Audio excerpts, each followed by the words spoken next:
começamos mais um Motivação, hoje com uma história de muita motivação, superação, que é da Silvana, aqui de Gaspar, isso Silvana? Isso. Aqui de Santa Catarina, que neste ano de 2023, ali em abril, ela teve uma cólica renal, foi isso? Cólica renal. Cólica renal, e ela vai contar em detalhes o que aconteceu depois dessa cólica renal, ou como foi acontecendo tudo. Bem-vinda ao programa Motivação, Silvana. Bom dia, Tamares. Então, no dia 11 de abril, eu tive uma cólica renal muito forte, foi diferente, eu já tinha pedra no rim, só que essa foi diferente. Então, até comentei com meu marido quando a gente foi para o hospital. Chegando no hospital de Gaspar, a gente não chegou a fazer raio-x, tomografia, a gente só tomei uma medicação e voltei para casa. E a gente ficou enrolando, tipo isso, 2 dias, né? E daí eu não aguentei, minha pressão sanguínea baixou demais, né? Minha pressão arterial ali, né? E quando eu fui para o hospital de Gaspar de novo, teve uma médica, ela fez a tomografia e se deparou com uma pedra de 1 centímetro no canal da urina. Nossa. E eu não sei se antes disso eu já estava com uma pré-infecção urinária ou se devido à pedra ali e o rim inchando, causou uma infecção. Então, tudo isso daí começou, falência de rim, falência de fígado, a minha pressão não subia e a gente não conseguiu hospitais, a gente só conseguiu o Hospital Santa Catarina, que é particular. Então, a gente fez toda a mutirão. Na verdade, ali no Hospital de Gaspar, eu já entrei em coma. Tu foi pro Santa Catarina em coma, então? Em coma, já. A minha família não aceitou, porque o Hospital de Gaspar ali disse que, eu acredito, eles não tinham urologista, então eles não conseguiriam fazer o procedimento. Sim. Então, a gente teve um médico que disse que eu teria que passar um catéter pelo canal de urina para liberar o rim. Então, as minhas irmãs, né, que não aceitaram, porque no Hospital de Gaspar eles já chamaram meus pais para se despedir de mim, a família. Nossa! Já. Então, só que a família não aceitou. Daí a família começou a correr. Então, eles conseguiram uma vaga de UTI no Hospital Santa Catarina. Só que, para mim conseguir essa vaga, eu precisava depositar R$200 mil para eles. Aí começou uma nova batalha. Minha família correu e todo mundo tinha um dinheirinho guardado, primos, foi a família toda. Todo mundo ajudou. A gente conseguiu juntar esse dinheiro e as minhas irmãs pagaram a primeira parte. Os 200 mil? Os 200 mil. E daí, enquanto eu fiquei na UTI, utilizando medicação, quarto, isso no final gerou mais um processo de mais 200 mil. Então, só que daí a gente já começou com a vaquinha. Sim. Assim que eu entrei no hospital do Santa Catarina, minhas irmãs começaram com vaquinha, rifa. O pessoal de Gaspar se mobilizou, a solidariedade. E foram juntando e a gente conseguiu pagar, foi pagando a segunda parte, o outro 200 mil. O primeiro 200 era uma entrada. Era uma entrada, era um dinheiro emprestado, então todo mundo alugou que emprestou... o quarto, né? Isso, todo mundo que emprestou disse que eu podia pagar depois. Então, as minhas irmãs foram fazendo assim, foram no pior, né? Vamos pagando o hospital, eu tive que fazer muitas cirurgias, deu 72 horas de hemodiálise no Santa Catarina. Se eu não me engano, foram 4 bolsas de sangue, porque o fígado também estava em falência, né? Sim. E ali a gente foi se recuperando. Para resumir, o que aconteceu com as pernas e os braços, né? Eles tiveram que usar uma medicação chamada noradrenalina. Noradrenalina, isso para voltar. Mais ou menos tipo adrenalina, quando a pessoa está se passando, né? Tá entrando em falência. Isso, entrando em falência. Quando eu cheguei no Santa Catarina, a minha cirurgia de salvação durou 15 minutos. O médico urologista chegou, o Dr. Kleber, só passou o duplo J e liberou meu rim. Só que como ele já tinha entrado em falência, daí teve que fazer todos os processos, né? Sim. Mas, assim, pra gente ter uma ideia, tudo isso aconteceu por causa de 15 minutos. Se eu tivesse, por exemplo, se o Hospital de Gaspar tivesse urologista, em 15 minutos ele resolveria o meu problema lá, não teria dado nenhum problema de falência, né? E daí ali no quarto, eu não sabia das amputações ainda. quando eu fui pro quarto do Santa Catarina. Ali tu já tinha acordado daí? Já tinha acordado na UTI, passou 20 dias. Pedi pro doutor para mim sair da UTI, me deu uma crise de ansiedade lá. Então, eu via muitas pessoas doentes e eu tava com aquele receio de pegar uma doença diferente. Sim. E eu tava muito instável. E o doutor aceitou, graças a Deus. Tu tinha muita vontade de viver e queria ir pro outro quarto, queria sair dali. Meu Deus, queria muito, medo de Covid, né? Eu temia, eu tinha medo de não aguentar. Daí eu pedi pro doutor Roque, ele disse, o doutor Batista que cuida dos quartos, eu vou falar com ele e se tiver um vago, com certeza, Silvana, tu pode ir. Daí ele falou com o doutor Batista veio, perguntou se eu queria já abandonar eles, que ele é médico de UTI. Daí falei a situação, disse pra ele que eu tava com muito medo, e ele aceitou, ele disse, não, pode deixar que eu vou ver pra ti. E em 1 hora ele já conseguiu um quarto pra mim na ala já, que daí a família pode ficar junto, Sim. né? Não precisava de UTI, né? Só que ele precisava de um quarto com acompanhamento, com todos os aparelhos, né? Porque eu ia sair da UTI, mas o doutor queria acompanhamento. E daí fui pro quarto. Nesse quarto eu fiquei 30 dias em acompanhamento, porque a noradrenalina causa necrose. Ela fecha os vasos mais finos do Sim. corpo, extremidades, por exemplo, né? Braços e pernas, para manter o sangue do corpo, dos órgãos. Isso. Manter o sangue dos órgãos forte. E nesse momento, na UTI, eu fui necrosando. Foi necrosando os braços, foi necrosando as pernas. Só que o doutor, ele decidiu a mesma coisa. Desde o início, a gente tinha isso em mente. Fazer eu sobreviver. Mesmo que eu estava em estado de coma, o doutor Roque, meu Deus, não tem como agradecer ele de tanto que ele fez por mim. Ele colocou isso na cabeça. Não, para mim não importa, eu vou fazer essa menina sobreviver. E então, daí necrosou. Fiquei com as extremidades necrosadas e fui pro quarto. Ali na UTI ainda e já começaram a cuidar, né? A gente fazia curativos diários, limpeza, porque a pele fica toda negra, né? Sim. E vai como se fosse uma né? Isso, é uma queimadura. Para as pessoas entenderem, a necrose é como se fosse uma queimadura. A pele fica negra e dá bolhas, dá ferida. Então, fui muito bem cuidada. E daí o doutor cuidou bastante dos meus olhos também, porque eles dizem que como esse remédio é muito forte, tem a condição de ficar cega, né? Ficar surda. Eu fiquei surda de um ouvido. Meu lado direito hoje não tenho mais, já fui no otorrino. E eu perdi a audição do lado direito. Foi no decorrer das medicações. O doutor Júlio, do otorrino, ele disse que é muito corticoide. Então, causou a surdez, né? Então, fui pro quarto. Daí, no quarto, a gente ficou lá, o médico, eles colocaram... Daí, foi ao contrário. O que a noradrenalina fechou as extremidades, eles usaram daí um vasodilatador. Como o meu corpo estava instável, agora eles queriam jogar sangue para as extremidades. Sim. Então, esse vasodilatador, pelo que a gente leu, ele age em 3 dias. Só que o Dr. Gabriel, o Dr. Roque, eles deixaram, eu fiquei usando praticamente 30 dias. Pra gente conseguir, a gente tinha a intenção de salvar as extremidades. Sim. Só que as minhas mãos, o meu braço ia clareando, ia ficando de volta com a aparência que tinha circulação. Aspecto saudável. Isso. Só que com bastante machucados, assim, né? Só que a mão e os pés ficaram negros. Disseram mão que e pé. Isso. Disseram que já estava entrando num estado de mumificação, que não foi sangue no caso, né? A gente via até a mão esquerda, o doutor Gustavo tentou salvar porque ela foi um pouquinho e tinha quase um aspecto de claro, assim, sabe? Ela fazia de dentro para fora uns sinais que estava clareando.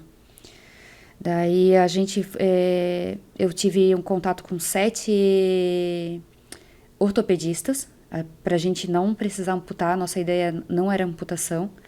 Várias opiniões. Um dizia assim, não, vai ter que amputar. Não, vou consultar outro, não quero amputar. A minha família não queria que amputasse, né? Eu ficava quietinha lá, assim, a gente tinha eu tava assim, como se fosse um estado de choque. Não acreditando que tudo aquilo estava acontecendo comigo, assim, né? E daí foi.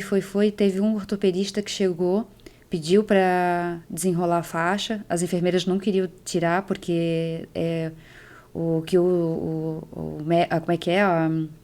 A regularização do hospital não pode, Sim. porque por causa de bactéria, né? Mas ele pediu, ele disse, não, eu quero ver, eu preciso ver para analisar Pra dar um diagnóstico, isso. né? Então, as meninas, assim, desenrolaram um pouquinho as mãos, desenrolaram um pouquinho os pés. Daí, quando ele olhou o meu pé, daí ele botou a mão, pegou, apalpou. E ele disse, Silvana, ele disse, o que tu tá fazendo com esses pés ainda? Daí eu disse, doutora, a gente tá tentando salvar? Eu disse, eu estou usando um vasodilatador. Daí ele mostrou que no meu tornozelo tinha um contorno já, tipo um anel. Tipo uma tornozeleira, assim. Ela separava certinho o saudável Do não saudável. do não saudável.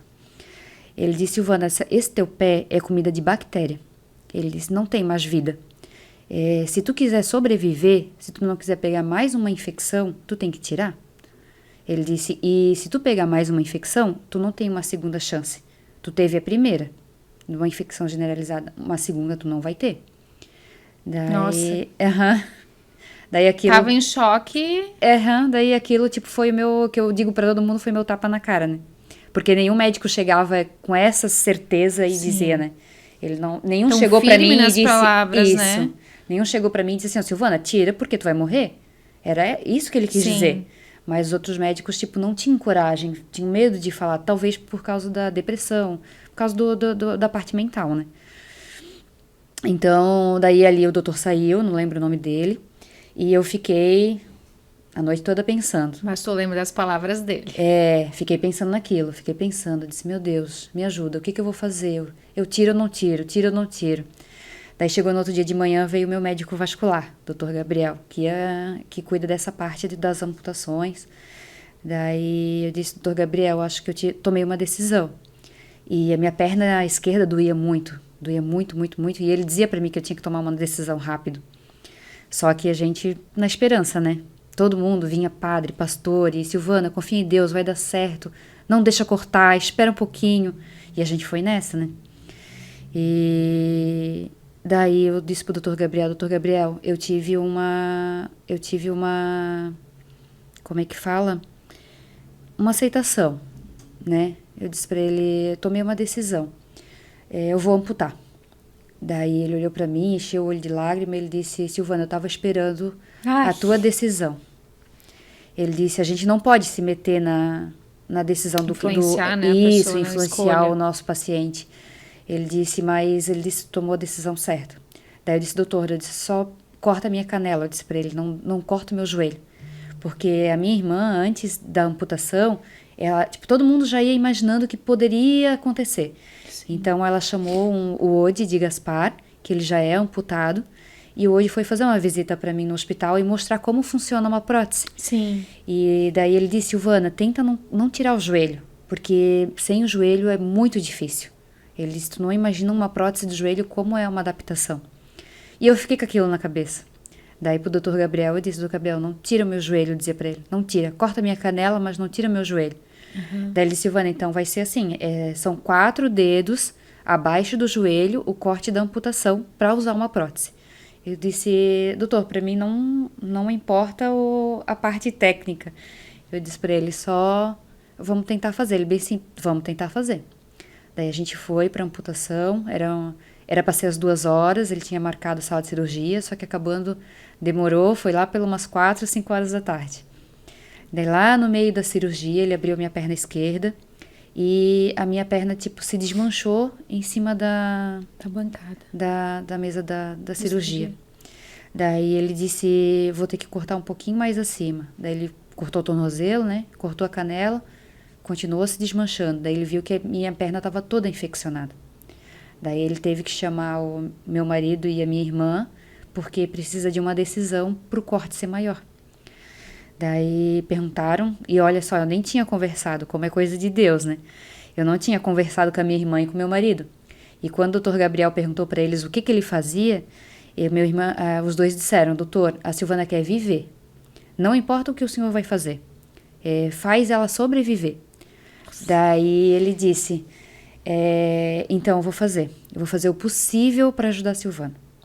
Daí ele foi cortando, teve que cortar o joelho, chegou na coxa, ele pensou, meu Deus, vou tirar a coxa dessa menina, como é que ela vai usar uma prótese? Daí o que ele fez? Ele abriu a minha coxa, ele fez uma raspagem dentro, tirou toda a infecção e deixou a coxa para mim ter uma... Para poder sustentar a prótese. Para poder sustentar a prótese. Daí deu tudo certo, fizemos a amputação das pernas. A mão seria na próxima semana, porque não poderia ser junto, Sim. porque eu estava muito debilitada. E daí no outro dia, à noite, eu lembro que a minha irmã e meu marido me visitaram, só que eu estava ainda meio apagada, porque a minha cirurgia foi... anestesia. A anestesia foi geral, né? Então, eu só vi um pouquinho o rosto do meu marido, da minha irmã, disse que eu estava bem, e não vi mais nada, dormi até de manhã. Daí, de manhã, chegou um menino o enfermeiro, que já cuidou de mim na UTI. Então, eu fiquei um dia na UTI, eu não queria, mas daí o doutor Gabriel disse, não, tu tens que passar um dia, pelo menos, pra ter a tua estabilidade. Eu disse, tá bom, eu disse pra ele. Daí, respirei, eu pedi bastante pra Deus pra me dar bastante calma. E daí, chegou o enfermeiro que cuidou de mim. Daí, eu disse pra ele assim, ó, vamos botar uma fralda?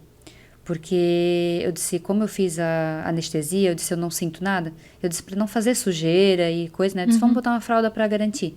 Ele disse, não, se tu quer, tá bom, tá sentindo dor? Eu disse, estou sentindo bastante dor. Eu disse, mas eu acho que eu consigo. E ali eu já levantava as pernas. Daí ele já dizia, pode baixar essa perna aí. Daí ele veio, colocou a fralda, tudo. Daí eu perguntei para ele, eu disse, tu pode me dizer onde é que foi o corte? Daí ele olhou para mim, ele bem assim, o médico vai conversar contigo, Silvana. Daí ali eu já comecei a pensar, né? Não foi o que a gente queria, né? Daí daqui a pouco chegou o doutor Gabriel. Daí o doutor Gabriel entrou e já entrou chorando. Pedindo desculpa. Eu disse, ai meu Deus, o que é que eu faço? E daí ele, Silvana, desculpa, eu não consegui fazer o que tu queria, não deu certo a tua canela. E tu tava dormindo, eu não pude pedir para ti que se eu podia cortar tua perna. Ele disse, eu não sei se tu já viu, mas a tua cirurgia foi na coxa. Ele disse, mas eu fiz isso, aquilo, eu deixei a tua coxa para te usar prótese, chorando. Daí foi onde eu falei pro doutor Gabriel. Daí eu respirei fundo, digo, meu Deus, eu tenho que engolir o choro, eu tenho que me segurar. Ui, tô eu aqui. Porque senão daqui a pouco o pai e a mãe chegam e eu tenho que ser forte. E daí eu disse, doutor Gabriel, eu disse pra mim, eu disse assim, o importante era meus olhos e meu coração. E ele era meu médico vascular. Eu disse, e tu fez isso. Eu disse, tu deixou meu coração batendo. Tu deixou eu tô vendo, eu disse pra ele. Eu disse assim, a minha amputação, eu disse pra ele, tu podia ter me cortado no umbigo. Tu podia ter me cortado no meio. Eu disse pra ele. Eu disse, pernas pra mim é uma parte de adaptação. Eu disse, né? Braços, eu disse, a gente se adapta, eu disse pra ele, mas coração e olhos é uma coisa que a gente não tem como voltar atrás, né? E daí ele respirou, sorriu e disse tchau, daí saiu, daí falou, o pai e a mãe já estavam na porta para entrar, daí ele disse... Ansiosos. Daí ele disse pro pai e pra mãe, ele disse, eu fui lá para ajudar a Silvana na superação, né, e ele bem assim, quem saiu superado fui eu. Não foi bem essas palavras, né? Mas mais ou menos isso, né? Um profissional, né? Porque ele tá ali pra salvar as vidas e... Gente, assim, o que eu posso dizer do Hospital Santa Catarina é que eles são muito humanos. Eles pensam muito nas pessoas lá. Eu sei que é um hospital particular, que nós pagamos caro, né? E tudo. Só que, assim, não tem o valor da humanização que esse hospital tem. Do carinho que as enfermeiras têm. Não teve nenhuma enfermeira que chegou para mim, botou a mão na minha cabeça e dizia assim, Silvana, energia positiva, vai dar tudo certo, não se preocupa, nós estamos aqui, se tu precisar... Estamos contigo. Sim, tipo assim, eu nem precisava de psicóloga. Tinha a Tânia lá, meu Deus, linda, graças a Deus, mas tipo assim, eu conversava tanto com as enfermeiras, tanto com os médicos, que a minha mente... Rede de apoio, né, dentro do hospital. Nossa, muito, muito, muito, muito. E daí, na outra semana, a gente teve a amputação das mãos. E foi o mesmo caso. Daí, foi o doutor Gustavo. Daí, eu disse, doutor Gustavo, salva minhas mãos. Eu disse, eu tenho 2 bebês. Eu disse, essa é a parte mais difícil para mim. Eu disse, porque eu quero segurar elas. Daí, se tu puder, salva minhas mãos. Ele disse a mesma coisa que o Dr. Gustavo. Silvana, nós aqui do hospital, ele disse, pra gente é uma vitória conseguir salvar um paciente. Então, tu pode ter certeza que nós vamos fazer de tudo pro melhor pra ti. Ele disse, só que não depende de mim. Ele falou, tu viu o que aconteceu com a tua perna?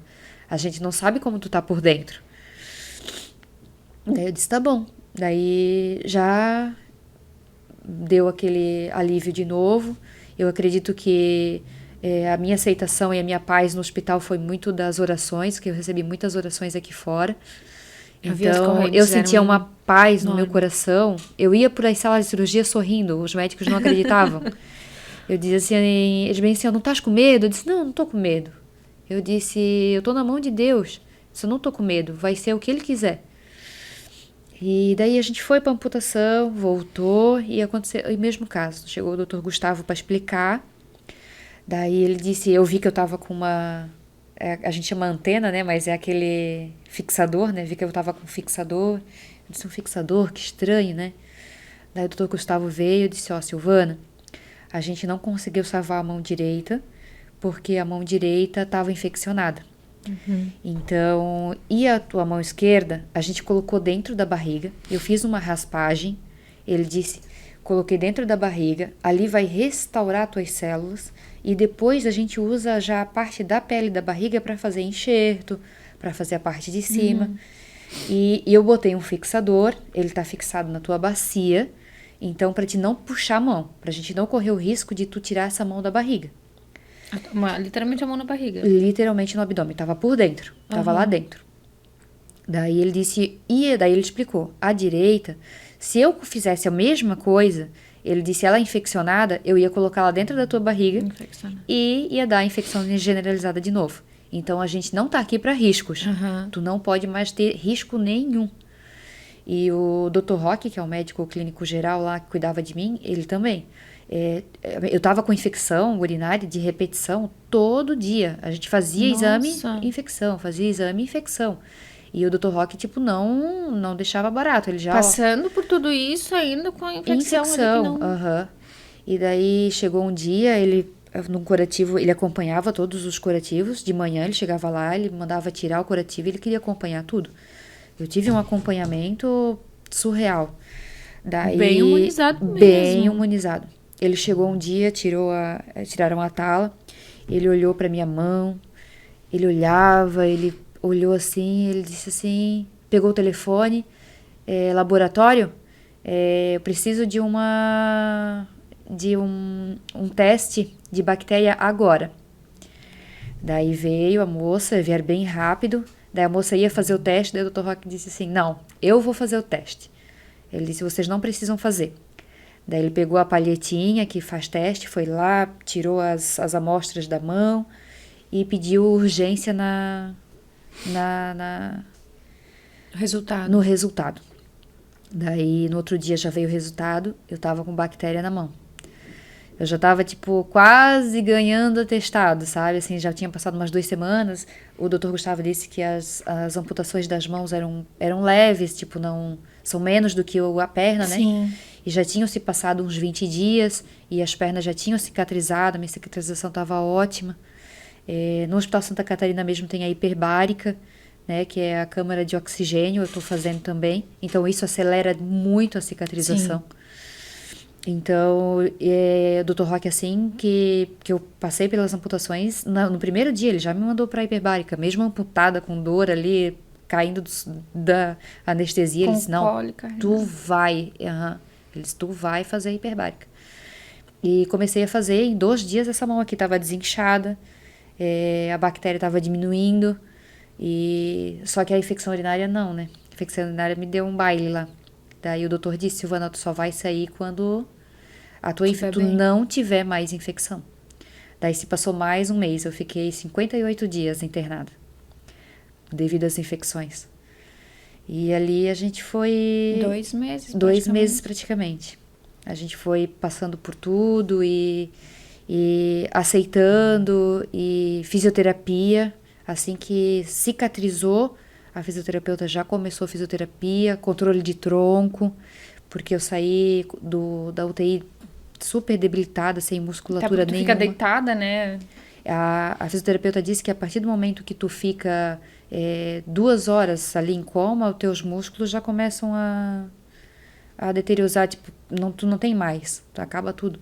Então, quando eu saí da UTI, eu saí 20 dias, né? Eu saí pele e osso. Tive que recomeçar, só que antes disso... Vamos dar uma pausa aqui, porque essa primeira parte tá chegando no final. Já se inscreve no canal. Se você não consegue assistir pelo canal 520 da Claronet TV Galega de Blumenau, você pode assistir pelos canais do YouTube TV Galega Oficial ou pelo meu canal Tamares Lies. Já presta atenção. Clica no sininho, ativa o sininho lá para não perder nenhuma entrevista de muita motivação. E a gente volta daqui a pouquinho com a segunda parte da Silvana.